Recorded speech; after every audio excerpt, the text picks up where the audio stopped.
চন্দননগরে 6 বছরের বালকের রহস্য মৃত্যুর ঘটনায় চাঞ্চল্যকর মোড়। পরিবারের তরফে দাবি করা হচ্ছে ডাকাত হানা দিয়েছিল তাদের বাড়িতে। আলমারি খুলে নগদ গয়না নিয়ে গিয়েছে ডাকাত, আর এই ডাকাতরাই শ্বাসরোধ করে খুন করেছে তাদের ছেলেকে।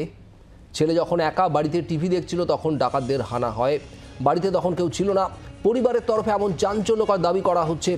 ইতিমধ্যেই পুলিশ তদন্ত শুরু করেছে। চন্দননগরে বাড়িতে একা কার্টুন দেখছিল ওই বালক। গতকাল দুপুরের পর পরিবারের দাবি, বাড়িতে এসে কোনো সাড়াশব্দ পাওয়া যায়নি। হাসপাতালে নিয়ে গেলে ওই বালককে মৃত ঘোষণা করা হয়।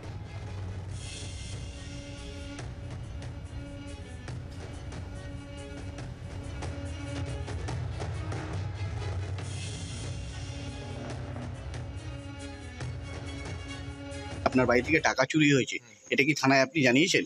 না, এই এখন তো আমি বাবাইদার মারফত বললাম। আমি তো জানতাম না আগে, আজকে সকালবেলায় জানলাম যে ক্যাশ 40-45 হাজার টাকা মতন প্লাস গয়না নেই, লকারে ছিল। এখন কি জানাবেন? হ্যাঁ, জানাতে তো হবে অবশ্যই। ওয়াইফ এসে ডেকেছে ছেলেটাকে, ওপরে ঘুমোচ্ছে আর ডাকাডাকি করে যে নিচে চলে কাজ করতাম। আর বেরোনোর সময় ছেলেটা ঘরে টিভি দেখছিল। আচ্ছা, দিয়ে ওর মা বলতে টিভি দেখ, আমি একটু কাজ মিটিয়ে আসছি, একটা কাজ করে আসছি। দিয়ে ওই বারান্দার গেটে তালা দিয়ে গেছে, এটা হ্যাশবোল্ড দিয়ে গেছে, আর ওখানে হ্যাশবোল্ড আছে। ভেতরে গ্রিলটা আর বাইরের পাল্লাটা ভেজানো। মেয়ে এসে ভাইকে ডাকতে গিয়ে দেখছে উঠছে না, তখন বলছে এই ওট উঠছে না, তখন আমায় ফোন করে।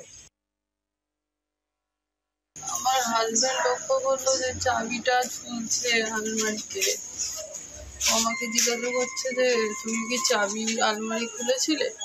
বললাম না, আমি তো আলমারি খুলিনি। তাহলে চাবিটা ঝুলছে, কাল থেকে আমাদের খেয়াল পড়েনি যে আলমারিতে চাবিটা লাগানো অবস্থায় ঝুলছে। তখন ও বললো আলমারিটা খুলে দেখো। আমি আলমারিটা খুলে দেখলাম, আমার লকারে ক্যাশ ছিল, কিছু গয়না ছিল, আর ব্যাগে ও মাইনের টাকা দিয়েছিল সেটাও রাখা ছিল। কত টাকা ছিল মোটামুটি? ছিল লকারে 25-30 হাজার টাকা ছিল, ব্যাগে 15,000 টাকা ছিল।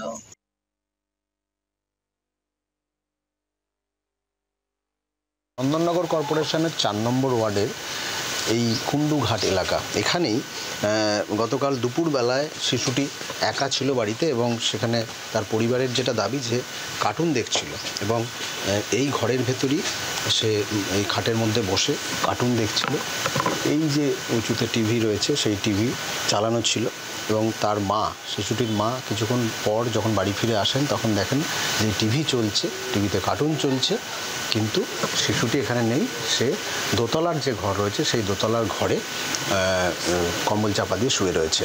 তখন তার কোনো সন্দেহ হয়নি। পরবর্তীকালে তার দিদি স্কুল থেকে পরীক্ষা দিয়ে যখন বাড়ি ফিরে আসে তখন ভাইকে ডাকতে গিয়ে সে যখন সারা শব্দ পায় না, তখন সে বুঝতে পারে যে কিছু একটা হয়েছে। তারপর তার বাবাকে খবর দেওয়া হয়। তার বাবা কলকাতা থেকে ফিরে আসেন, হাসপাতালে নিয়ে যাওয়া হয়, এবং হাসপাতালের চিকিৎসকরা জানিয়ে দেন যে শিশুটির মৃত্যু হয়েছে। কীভাবে মৃত্যু হয়েছে সেটা জানতেই পুলিশ মৃতদেহের ময়নাতদন্ত করবে আজ, এবং এই ঘটনা ইতিমধ্যেই চাঞ্চল্যকর মোড় নিয়েছে। তার পরিবার যেটা আজকে সকাল থেকে দাবি করছে যে আলমারির চাবি খোলা ছিল, আলমারি থেকে নগদ টাকা এবং গহনা সেটা কিন্তু উধাও হয়ে গিয়েছে। অর্থাৎ বাড়িতে কেউ ঢুকেছিল ডাকাতির উদ্দেশ্যে এবং তারাই এই শিশুকে খুন করেছে, এমনটাই তাদের অভিযোগ। এই ঘটনার তদন্তে ইতিমধ্যেই চন্দননগর থানার পুলিশ এই বাড়িতে পৌঁছেছে এবং তারা খতিয়ে দেখছে গোটা অভিযোগ, এবং এই মৃতদেহের ময়নাতদন্তের পর প্রাথমিক রিপোর্ট এলে বোঝা যাবে যে মৃত্যুর কারণ কী। বাংলার আওয়াজ, বাঙালির আবেগ, জি 24 ঘন্টা।